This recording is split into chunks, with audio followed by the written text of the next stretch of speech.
Hello and welcome to my channel म्यूजिबिलिट। आज हम करने वाले हैं जयंत महापात्रा की poem hunger. Let's see about the poet. Jayanta Mahapatra first Indian poet थे जिनको साहित्य अकेडमी अवार्ड मिला था इंग्लिश पोएट्री के अंदर। इन्होंने हंगर के साथ साथ इंडियन समर भी लिखी थी, जिसे मॉडर्न इंग्लिश लिटरेचर में क्लासिक माना जाता है। वहीं पे महापात्रा जो है ट्रायो के अंदर शामिल थे, जिन्होंने इंडियन इंग्लिश पोइट्री के अंदर फाउंडेशन रखी थी, जैसे कि ए के रामानुजन और R Parthasarathy. Mahapatra distinguished editor भी थे। उन्होंने बाद में एक लिटरेरी मैगजीन लिखी थी चंद्रभागा नाम से। महापात्रा जो एक्सप्लोर करते थे मेजरली थीम्स, वो थी culture struggle, identity exploration and displacement in his poetry. Now let's see about the poem. 1976 के अंदर ही पब्लिश हुई थी। इनकी पोएम कलेक्शन का पार्ट था रेन ऑफ राइट्स। वहीं पे पोएम जो है एक तरह से उनकी लोनलीनेस बताता है यूथ में, जो उन्होंने फेस करी थी, क्योंकि उनका चाइल्डहुड बहुत ट्रॉमेटिक था, डिस्टर्ब था। यहीं पे एक क्लियरली हमको इंडिकेशन नहीं मिलता है कि ये पर्सनलाइज्ड स्टोरी है या कुछ है, लेकिन इनका एक जो इमोशन है वो इसमें ज़रूर दिखता है। ये 2 काइंड्स ऑफ हंगर इसके अंदर बताए हैं। एक तो सबसे पहले जो फूड है उसके लिए हंगर, और दूसरी तरफ सेक्सुअल ग्रेटिफिकेशन के लिए जो हंगर है।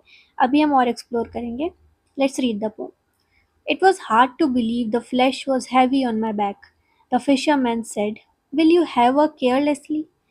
Trailing his nets and his nerves, as though his words sanctified the purpose with which he faced himself.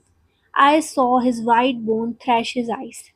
अब यहाँ पे एक फिशरमैन और जो हमारे नरेटर है उन दोनों के बीच की बात है। जो फिशरमैन है वो बोलते हैं कि सबसे पहली जो लाइन है वो हमारे नरेटर के मन की बात है, कि वो बोलते हैं एक ऐसी चीज़ जो कि मेरे ऊपर हैवी फील हो रही है। अभी हमें नहीं पता कि वो फ्लैश जिसकी बात हो रही है वो एनिमल है या कोई इंसान है, कौन है हमें नहीं पता। द फिशरमैन सेड, और फिर जो फिशरमैन है वो बोलता है कि क्या आप इसे लेंगे।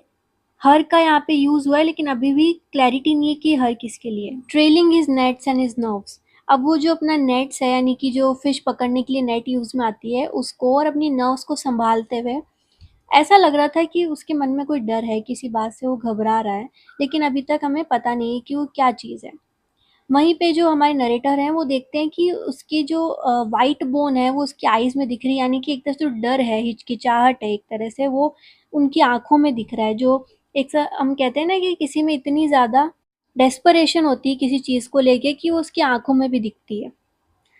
I followed him across the sprawling sands, my mind thumping in the flesh sling. Hope lay perhaps in burning the house I lived in. Silence gripped my sleeves.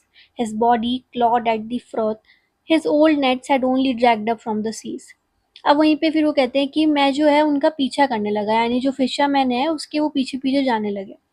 उनका जो दिमाग है वो इतनी तेज तेज थंप कर रहा था किसी चीज़ की वजह से, कि उन्हें ऐसा लग रहा था कि वो फट जाएगा, और जो उनका फ्लैश यानी स्किन है वो बस उस दिमाग को कैसे ना कैसे पकड़ी हुई है। होप ले परहैप्स, और उन्हें लगता है कि वो एक तरह से जो उनमें गिल्ट है किसी चीज़ का, वो ऐसा लग रहा है कि उनका घर अगर जल जाएगा तो वो गिल्ट उससे निकलेगा। अभी वो गिल्ट किस चीज़ का है वो अभी हमें पता चलेगा। साइलेंस ग्रिप्ड माई स्लीव्स, और हम दोनों के बीच में जो साइलेंस था वो बहुत लाउड था। उनकी जो बॉडी थी वो क्लॉड हो रही थी। अब यहाँ पे जो हिज बॉडी है ये फिशरमैन के लिए यूज़ हुआ है, कि उसकी बॉडी एकदम से स्टक हो गई, क्योंकि जो उसके ओल्ड नेट्स उसने एकदम से फेंके थे समुद्र के अंदर ताकि कोई फिश आ जाए, खाने के लिए कुछ आ जाए, वो तो आया नहीं। और सिर्फ क्या आया, फ्रॉथ, यानी सिर्फ जो झाग होता है वो आया सीज के अंदर से। In the flickering dark, his heart opened like a wound. The wind was I, and the days and nights before. Palm fronds scratched my skin. Inside the shack, an oil lamp played the hours bunched to those walls. Over and over, the sticky soot crossed the space of my mind. अब वो बोलते हैं कि जब मैं उनके साथ और जा रहा था तो वो मुझे अपने घर लेके चले गए, जहाँ पे उस डार्कनेस के अंदर जब उनका घर खुला और वो अंदर गए तो एक वाउंड की तरह वो लगा। वाउंड यानी कि एक घाव की तरह। वो घाव शो कर रहा था कि वो जो फिशरमैन है वो कितनी पॉवर्टी के अंदर रह रहा था।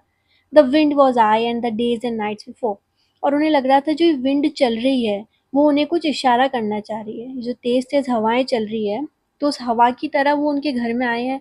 और जो डेज़ और नाइट्स बिफोर, यानी कि इतने दिन और इतनी रातें उन्होंने उनके साथ बिताई थी। Palm frond scratch my skin, और जो पाम लीव्स थी वो उनकी स्किन को स्क्रैच कर रही थी। जो अभी तक हमें जितनी भी चीज़ें इशारा कर रही है वो ये बता रही है कि नेचर भी हर चीज़ उन्हें किसी एक बड़े सिन करने से रोकना चाह रही थी। Inside the shack an oil lamp split the hours burns to the walls, और वहीं पे जो है एक ऑयल लैम्प जल रहा था उस वॉल पे, over and over the sticky suit. और अब ये क्या हो रहा था, बार बार उनके दिमाग में कुछ ना कुछ चल रहा था, मतलब कि जो उनके थॉट्स हैं वो उन्हीं से लड़े जा रहे थे लगातार। I heard him say, "My daughter, she's just turned 15. Feel her. I'll be back soon. Your bus leaves at 9." The sky fell on me, and her father's exhausted while, long and lean, her eyes were cold as rubber. She opened her wormy legs wide. I felt the hunger there, the other one, the fish slithering, turning inside. अब यहाँ पे जो शुरू से हमें पता चल रहा है कि वो स्टार्टिंग में भी जो हर की बात हुई थी वो फिशरमैन की डॉटर थी। और जब वो कह रहे थे कि यू कैन टेक हर, जब वो उन्हें कह रहे थे कि तुम इसे ले सकते हो, तो वो जो हर था वो उसकी डॉटर के लिए यूज़ हो रहा था, और जो इंटेंशन थे वो थे कि तुम सेक्सुअली इससे बेनिफिट ले सकते हो। यहाँ पे जब उसे पता चलता है कि वो अपनी डॉटर को इस तरह से ऑफ़र कर रहा है, और सिर्फ़ वो 15 साल की है, यहाँ पे कंसेंट के बारे में भी हम श्योर नहीं हैं। वो 15 साल की है, और वो उन्हें जो फ़ादर है वही कंसेंट दे रहे हैं कि you can sexually assault her and have her. तो यहाँ पे हमें पता चलता है कि जो उनकी ग्रीड थी, हंगर थी, वो 2 हंगर यहाँ पे निकल के आती है। सबसे पहली हंगर जो भूख की थी, पॉवर्टी की थी, और वो दोनों फादर डॉटर उस चीज़ से निकल रहे थे कि वो अपनी बेटी का जो बॉडी है वो तक देने को तैयार है, ताकि उससे कुछ पैसे मिल सकें और वो अपनी हंगर है उसको शांत कर सकें। और दूसरी हंगर जो कि थी नरेटर की, वो उसको भी उसका यूज़ करते हुए खुद की हंगर मिटाना चाहते थे। अब ये सब सुन के वो एकदम शॉक हो गए थे, क्योंकि एक फादर इस तरह की बातें कभी करते नहीं हैं। लेकिन जो उनका एग्ज़ॉस्टेड वाइल था कि वो समझ रहा था कि ये कितना ज़्यादा नीड में है इस वक़्त। उस डॉटर के बारे में बोलता है, लड़की के बारे में, कि लॉन्ग एंड लीन, यानी कि जो वो लंबी थी और पतली सी थी एकदम, हर years were cold as rubber. और जो इतने साल उसने इंड्योर करे हैं, सफ़र किए हैं, वो एकदम कोल्ड थे। वो उसको देख के उसकी हालत से पता चल रहा है कि कितना उसने सफ़र किया होगा। She opened her vermi legs wide, और फिर जो उसने अपनी टाँगें थी वो खोली, लेग्स खोले, and I felt the hunger there. और उन्होंने जो है नरेटर ने वो भूख, वो हंगर महसूस करी। The other one, the fish slithering turning inside.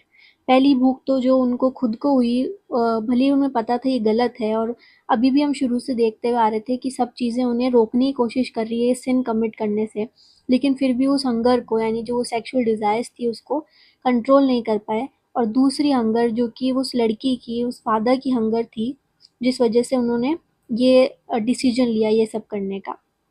Now the poem ends here. It was very deep and dark poem. And tell me if you like this poem, and if there's something I need to